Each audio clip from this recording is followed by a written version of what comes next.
Hey guys, today I'll show you how to control who can edit, view, and submit a work form in Monday.com.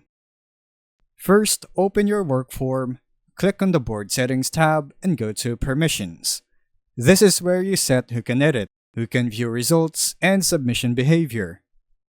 On the Form tab, click on the Share Form button, and under Sharing Permissions, you can restrict the form so submitters must log in, meaning only team members with Monday.com accounts can access it.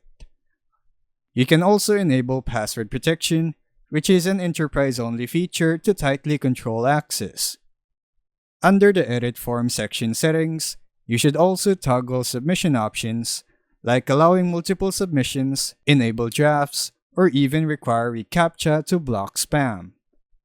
Quick check, after adjusting permissions, test with a non-editor account to confirm they cannot change form design.